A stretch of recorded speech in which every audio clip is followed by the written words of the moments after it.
Introducing the epic new Swift. Time to go swifting.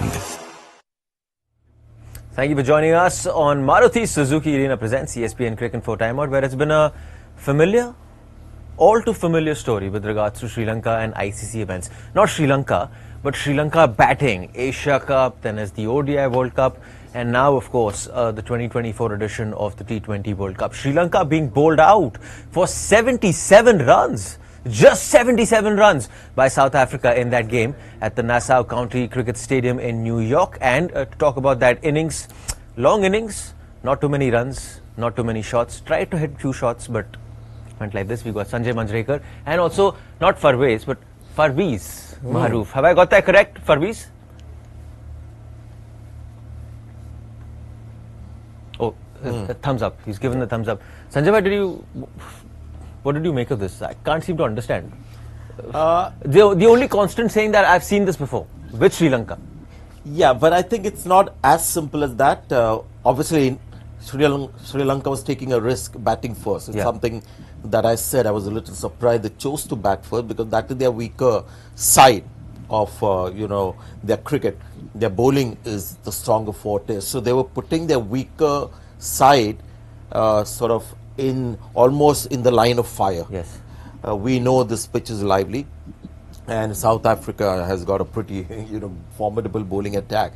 So it was always going to be a huge risk.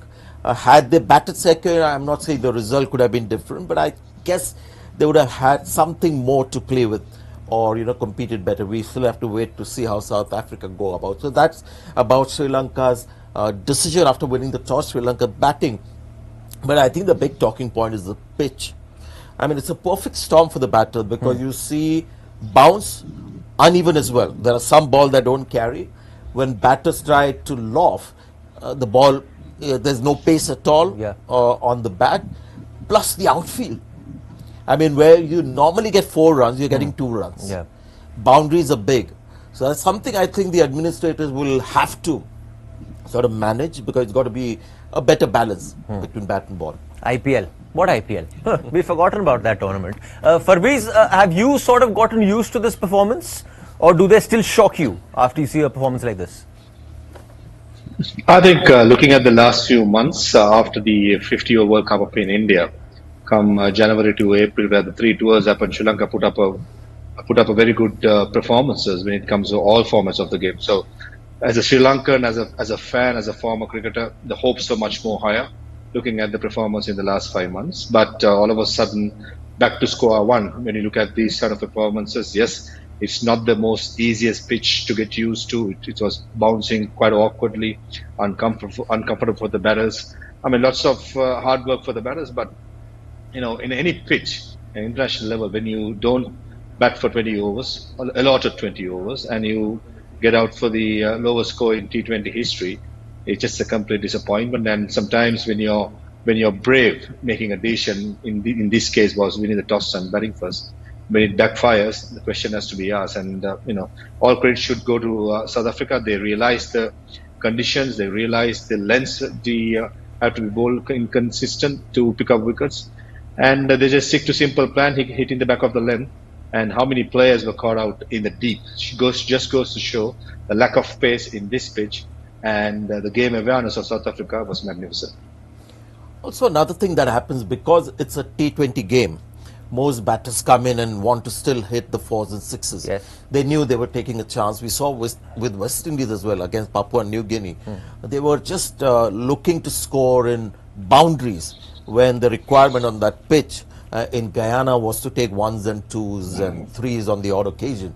Now, had Sri Lanka even focused on, say, 5 singles in an over, they would have got more runs. So a lively pitch, quality bowling attack, and batters insistent on playing the T20 game just contributed to the score that you're seeing. It's not that bad a pitch, but it's not great for T20s either. But because the batters are almost sort of played just that one type of game and not willing to quickly adjust to the surface, that is the reason we're seeing 77 runs on the board. So should we say that this is possibly that adjustment period, that first week, match day 1 for every team, where you come in saying that T20 is played in such a way then you see the ground and the conditions in the way, and you say, okay, now I've got to make that adjustment, and possibly from match day 2 or match week 2, you'll see normalcy resume. Let's see now how the pitch actually changes, because I'm sure the curators in charge of that surface would be trying to get it better for batting. Also the outfield, if they can work on the outfield and get it to be a little quicker, you'll have the batters, there's something going in their favor. I mean, it's the complete opposite of what you see in the IPL, where there's nothing in favor of the bowler. Here, there's nothing in favor of the batter. And yes, I think the experienced players, batters from the old school, now suddenly I'm looking at the selection of Rohit Sharma and Virat Kohli differently, because you need batters with test match pedigree on a pitch like this. India have got 2 games here. South Africa playing, I think, 3 matches at New York. I mean, they're going to love this surface. So, yes, it's about reinventing your T20 game and becoming a little more, I guess, safe, rather than trying to belt every ball for 4s and 6s. A word that's not too used too often with T20 cricket. But Farveez, just going by what Sanjay Bhai is also saying, just keeping in mind what he's saying and what you might need to do to be successful over here as a batsman in these sort of conditions, Vanindu Hasaranga coming up the order, and then the approach to go after the bowler sort of sums up how Sri Lanka got it wrong completely in their approach. I think this is where I said, when you make a decision and when it backfires, question has to be asked. And, as I said in my preview yesterday as well, don't be surprised if Vanindu Hasaranga comes at number 4 and 5 and gives that little bit of emphasis to the innings. He tried to do that. This has been his game plan. And when it doesn't come out well, and the way he got out, I mean, questions can be asked. But Sri Lanka is quite comfortable doing that sort of a role for the last 5 months. But what you need is to adjust to the conditions as soon as possible. And gone are the days where T20 170, 180 is a decent score. I think in New York, especially, even looking at this pitch, I think even 140 will be a very good score to defend. So Sri Lanka, luckily for Sri Lanka, only playing 1 game in New York. They will be on the road come the second game. So they will possibly be likely to go to Dallas, Florida, St. Lucia the next 3 games. But this pitch is a spicy one. Did Sri Lanka mistreat the pitch? I think so. Even looking at the team selection for today, we may selecting 2 slingers where the bounce is not much. In this pitch, the awkward bounce has been the problem, and Sri Lanka has the luxury of having Dushmantha Chameera, who could bowl 140 and extract that extra bounce, and not in the playing 11. So I reckon it's a complete misunderstanding of the pitch has been the case for Sri Lanka being all out for 77. True. Sanjay, I can only imagine the bowlers saying, poor conditions? Huh? No. You guys don't talk about us when we have conditions like that. But let's talk about South Africa. A lot of chatter was on Anrich Nortje. Coming out from, of course, injury, will he have that rhythm? True pace. And when conditions are difficult to bat on, that kind of true pace, when bowled with good line and length, showed you what he can do. Yeah, his rhythm was good. He was running in hard, and a pitch that allowed bowlers like him to just hit the deck, and everything else was taken care of by the surface. Having said that, I think the guy who bowled the best on that pitch was Bartman, Botnil Bartman. I think it's the first time we've seen him properly, and that's the way to go about. Now, when India picked their team against Ireland and Pakistan, they have to look at seam bowlers who will be able to sort of bowl in one area and get that ball to move around, because there's so much help from the pitch. And I thought Bartman, for me, was the standout bowler. Anrich Nortje was impressive. Keshav Maharaj, on a pitch like that, getting 2 wickets. None of those balls actually turned. The one on which Vanindu Hasaranga got stumped, that ball didn't turn.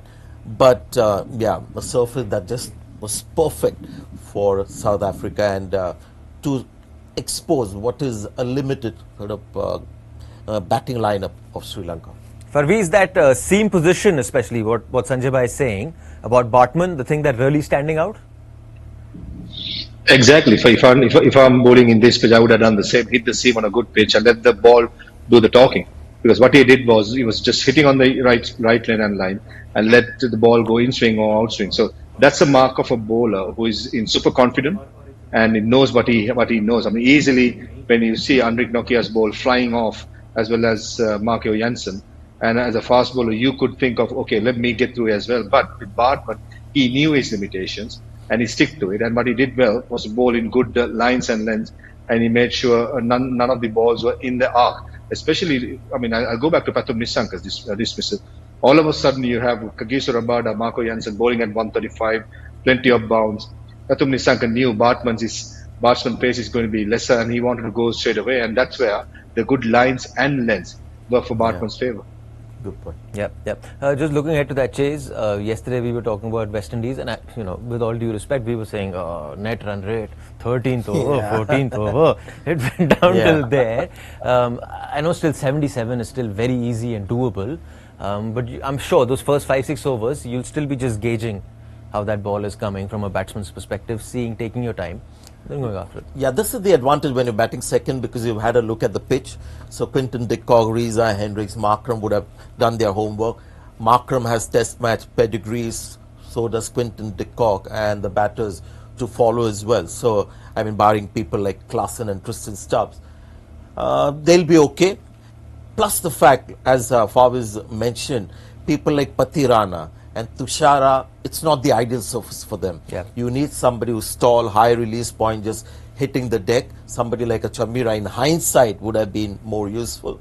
So yes, it's a bowling attack that's not ideally suited to South Africa's job. Just gets that much easier. Farveez, I know conditions are not suited for some of the best bowlers in Sri Lanka, but still, you're defending 77, so there's no case of keeping someone for the latter end or whatever. Just throw out all your trump cards. Yeah, in the first 10 overs, That's sort of the total you're defending. Yeah, and it's a damage control. Try and pick up a couple of wickets. I mean, I'd be stupid to say Sri Lanka is trying to defend this. If Sri Lanka is to win this game, they have to take 10 wickets. And with this batting lineup, 77 runs, I think it's just a matter of time. But Sri Lanka can do something for the at least to take it to the next game, is to pick up 3, 4, 5 wickets and make the South African batters work hard for their runs. Because in the end, if you ask me, before this game started, if Sri Lanka, thinking of beating South Africa and trying to be the number one, it will be tough work. But what they can do is have a good game against Bangladesh in the next one, try and win the next two, and go to the second round. That should be the plan. So I reckon I think still something to take from this game. At least, even though you Sri Lanka loses, pick up 4 to 5 wickets. Make the South African batsmen work hard for their runs. I think that will be a major positive going for the second game.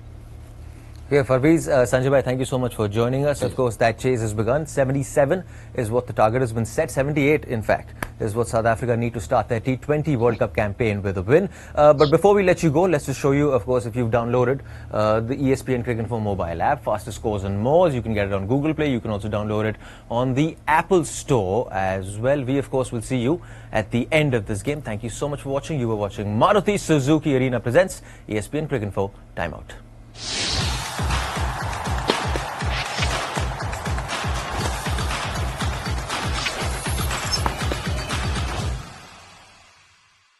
Introducing the epic new Swift. Time to go swifting.